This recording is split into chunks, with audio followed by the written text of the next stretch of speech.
That's not real music. That's an annoying statement. This is the Music Appreciated podcast.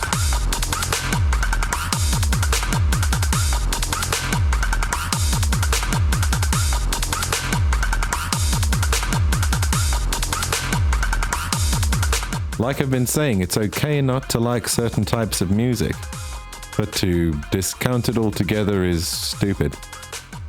So, where does that leave us? You might not like punk rock. I do. I might not like mumble rap. You do. Okay, I don't like mumble rap. What does that mean? Does that mean I'm completely closed-minded to ever liking a song? Ever? In that genre? No. In fact, some of it I have liked. Some of it I've not liked. I can say the same thing about punk rock music. I can say the same thing about country music. I can say the same thing about hip-hop. I can say the same thing about trance. I can say the same thing about drum and bass. And when you listen to my upcoming album, you'll say the same thing about that too. It won't be for some of you, and some other people hopefully will like it. But if it's not for you, it's not for you. Not everybody likes The Prodigy. Some people find it cacophonous. Not everyone likes The Germs. I like The Germs so much that I honestly base a lot of my thinking around things I've learnt from their music. Maybe I like the lyrics more than I like the music. No, because the music makes me lose my mind. So, in a good way, mostly. And I'm left with not knowing what to think. But I am left also with knowing that I can't just out of pocket discard or denounce or denigrate any one style of music. I used to. There was a brief week, 2 weeks, something like that, where I dressed up as a cartoon character and did a bit of touring around some schools in the Eastern Cape, Opal, Corsa Light, the characters, the brothers. Yeah. And I was in car with the guy who was organizing it, who was a DJ whose name I don't remember, and I'm sorry. And we were driving along the road, and I decided, because he looked a bit punky, and I felt like I was definitely very punky, very hardcore, ooh, impressive teenager. And I said to him, oh, Avril Lavigne, you know, the songs. Oh, those aren't good. The pop, you know what I mean? I think this was when the album after Let Go came out, when it was a bit extra poppy, and I was like, oh, poppy, sell out, well, like I did the whole unenlightened thing. Okay. So so stupid and so cringe as a kid. And he just put me in my place, honestly. He just said to me, you're an idiot, basically. I can't remember his exact words, but the summary of it was, you can't do what she does, so shut the f*** up.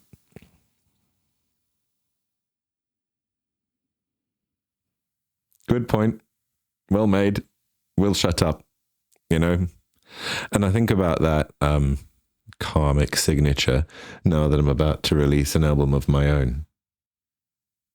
And it's going to be worse than anything she's ever done. So I think that's a lesson. I don't know of any one genre of music that doesn't have a place.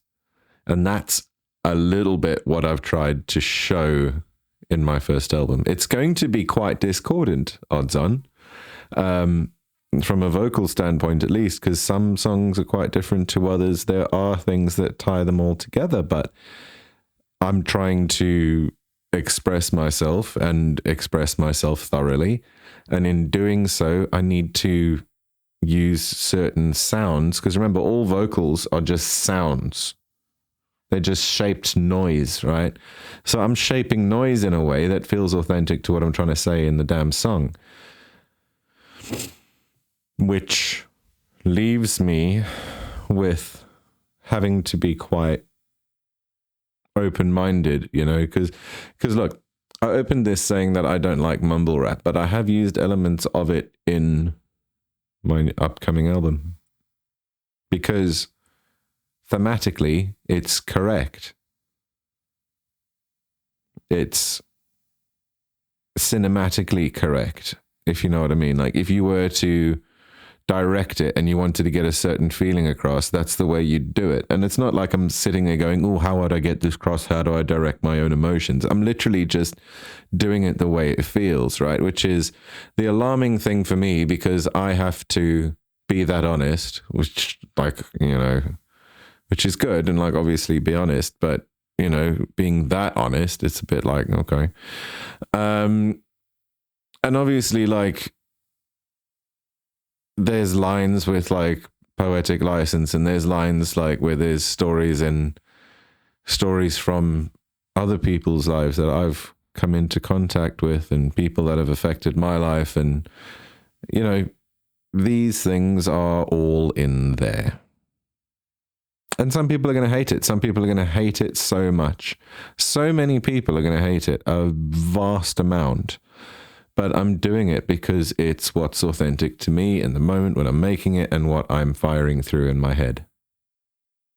I want this album to at least be something I'm proud of, which is why for the first one, I'm working with Kenneth Arrow. He's a really good producer. You know, he uses elements of mumble rap in his music that he releases, his albums. I haven't heard a song of his that I don't like, and yes, he's my friend, and yes, I'm biased, but yes, his music is also really good. So if that's in your kind of thingy, then go for it. If it's not, go and listen. If you don't like it, listen to a different album, because different albums with Kenneth Arrow, they all have slightly different elements, you know.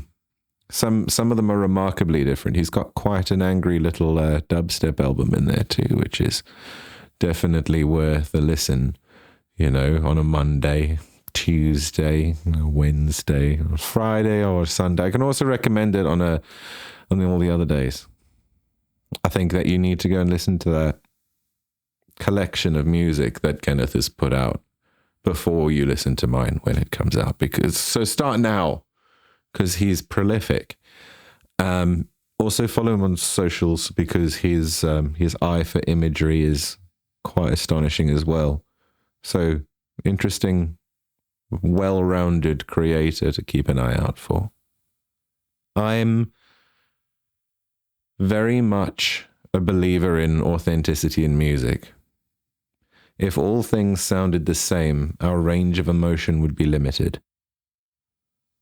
Sometimes you need a certain sound to convey a certain message. And sometimes that's culturally locked from us, from our realm of understanding. And sometimes that's sort of experientially locked from us and our realm of understanding. If we don't know any other life than the one you've lived, like me, I obviously, you know, I don't remember when I was you. And you don't remember when you were me. So we're all experientially locked. And the way we interpret music is affected by that. You know, when I was 6, I didn't know that Baton Rouge was a place. I'm in South Africa and I'm 6. You know what I mean? I barely know my own, like, elbows at that age. And I wasn't a gifted kid. My mother would say I was, but that's what mothers do. And the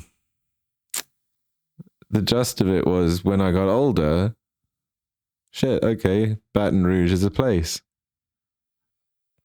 I'm going to find out about that. Because then if I find out about it, and I find out about the culture, and I find about what music's being made there now, and then I find Lucero, and that's lovely, isn't it? Because now I've gone from my mum's listening to Christofferson, I've gone through this whole thing of being ignorant, still listening to the music. One day something goes ding, because it matches with something that I learned. And bloody presto, I found Lucero. Showed my mum Lucero. Mum starts listening to Lucero.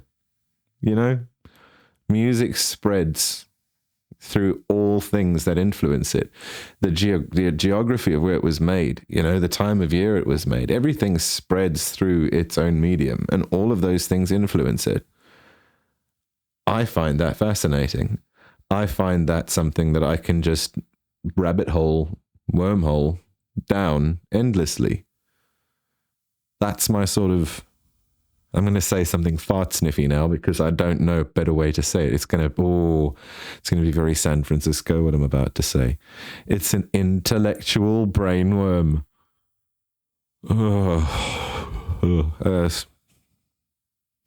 I feel dirty having said that, but I just couldn't think of another way to say it. It's really gross. That's yucky. When my wife listens to this, she's not going to love me anymore because I've said something so absolutely unfathomably gross. Intellectual earworm.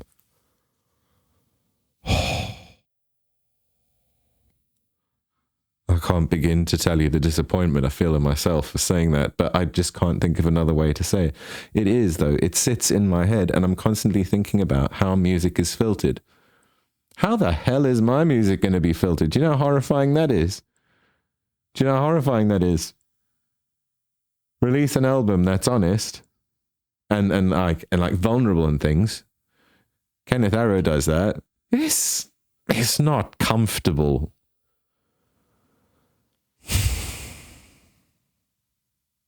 I'm hoping to get some really good people on this podcast very soon.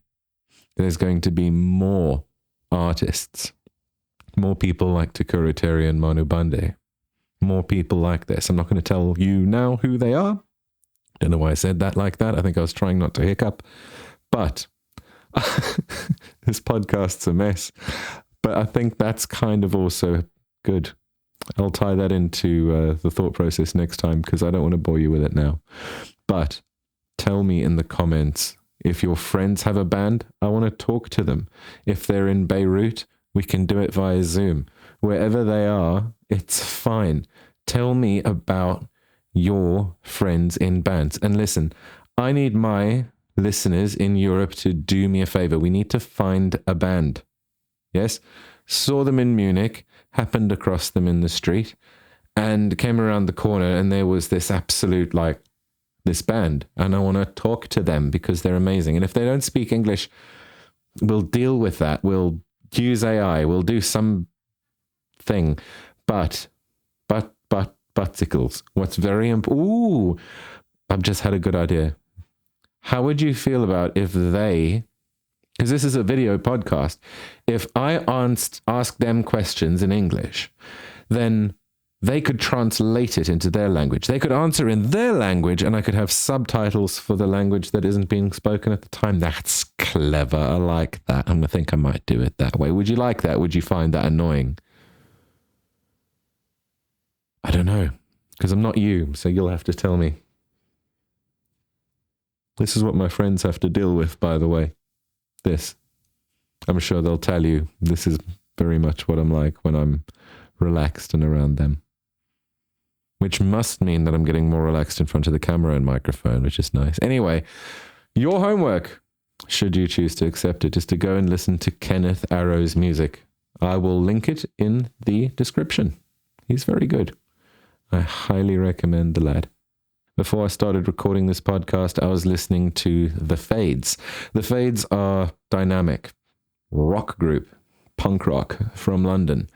Super good, super diverse, super high quality production, super good vocals, like really good instrumentals. These are some of my favorite people to listen to while I am just going about my day. When I'm trying to hype myself up, like before this podcast, I was listening to The Fades, specifically their tracks Get Better and Kaka.